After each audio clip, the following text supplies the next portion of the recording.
Jóvenes, buenas, ¿cómo están? Mucho gusto, nuevamente estamos aquí en nuestra clase de educación musical o formación musical, donde ustedes pues van a tener la oportunidad de continuar con su proceso.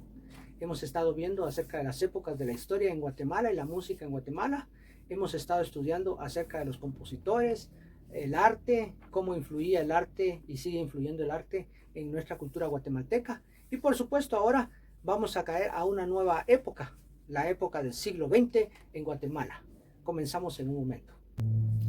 El siglo XX en Guatemala es una época en donde la música se desarrolla con la ayuda de otras transformaciones, como lo son el telégrafo. Con la transformación de Guatemala y los diferentes inventos que se están desarrollando alrededor del mundo, pues Guatemala no se queda atrás. Se hacen los primeros intentos por aprovechar el telégrafo y se transmiten los primeros mensajes. La música, por supuesto, era una influencia ante las introducciones. Los pobladores de Guatemala alteraron su sistema normal establecido por sus quehaceres. Aquí también comienza a funcionar el ferrocarril.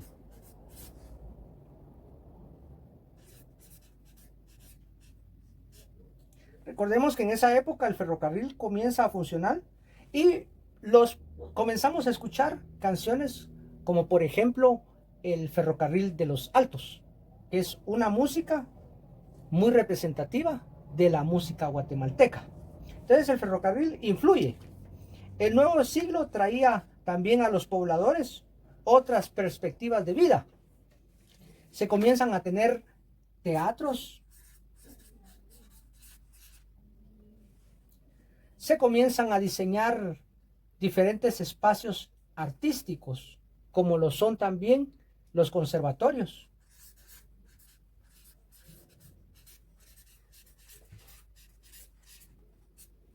Todo esto es una gama que los terratenientes se aprovecharon de los adelantos para el establecimiento de este nuevo colonialismo. Recordemos que Guatemala fue una colonia de España y la nueva era trae consigo ideologías de perfiles dominantes sobre el indio ladino. El nacionalismo, por ejemplo, ¿verdad? Trae consigo también no solo el telégrafo, el ferrocarril de los teatros, los conservatorios, sino que también el nacionalismo.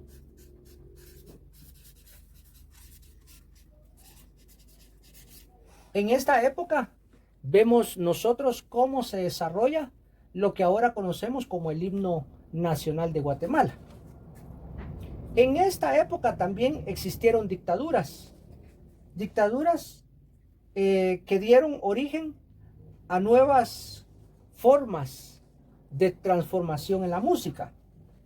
Por ejemplo, el general Rafael Carrera, él desarrolla una dictadura cafetalera, la clase criolla que crea lo que ahora conocemos como nación o nacionalismo. Y esto de alguna manera también trae consigo otras composiciones musicales. Dentro del nacionalismo está el himno nacional de Guatemala, el cual ustedes conocen muy bien.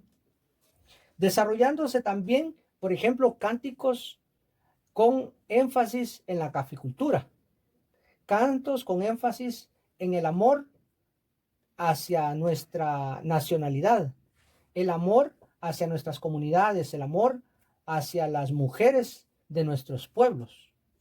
Entonces también vemos consigo que por otro lado se desarrollan otras situaciones alrededor de esto, como lo son el terremoto.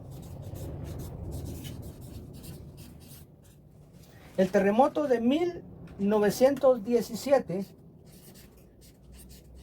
y 1918 son efectos que provocan en Guatemala cambios a la música y a su historia.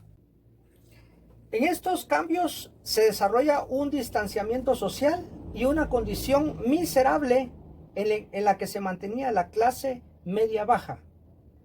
Ustedes tienen que saber que esta catástrofe se sumó a la casi nula creación artística. En esta época podríamos decir que existió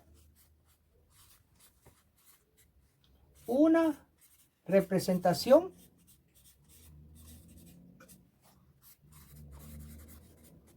casi nula de lo artístico.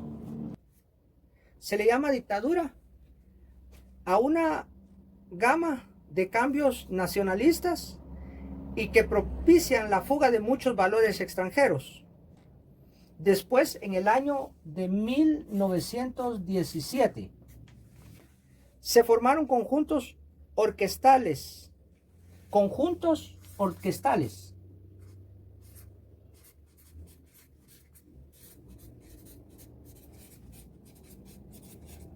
Conjuntos orquestales integrados por elementos de aficionados. Se organizaron conciertos conmemorativos a los 100 años de vida independiente. En esta época se comienzan a crear algunos elementos de aficionados, o sea, personas que no necesariamente estudiaban música, sino que eran personas que les gustaba compartir con la música ciertos lineamientos de carácter nacionalista.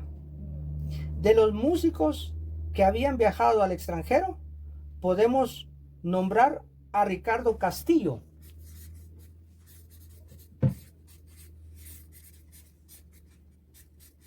Ricardo Castillo, quien vive en los años de 1908 a 1966.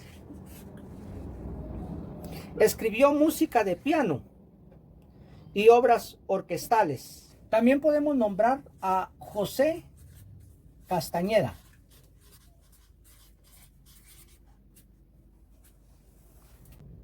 Este último organiza su conjunto.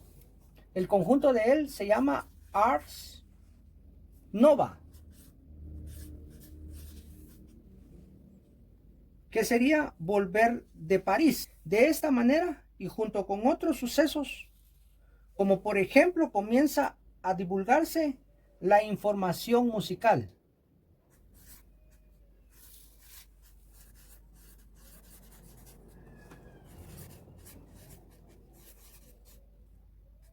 La divulgación musical en revistas. Aquí ya tenemos la ayuda de la imprenta en Guatemala. Periódicos y actividades de carteleras musicales, por supuesto. Entonces tenemos dos autores, el primero Ricardo Castillo y el segundo José Castañeda, quien traen una renovación, una fluidez, un cambio a un ambiente que se vivía en esa época de dictadura, de dictaduras, épocas donde se han habido golpes de estado, dictaduras donde se desarrolla el nacionalismo y donde impiden de alguna manera los terremotos también en la ciudad de Guatemala, impiden que la población pueda tener cierta afición por la música y por las artes musicales. Por hoy esto es lo que podemos nombrar de la época del siglo XX, una época de oro en Guatemala, como también de las épocas que hemos estado observando anteriormente en nuestros videos, y esperando que continúen de alguna manera conociendo un poco más. Dentro de su asignación, 5 autores musicales de la época con sus respectivas piezas musicales que comprendan desde la época de 1900 a 1969. 5 autores. Ustedes los tienen que indicar en su asignación.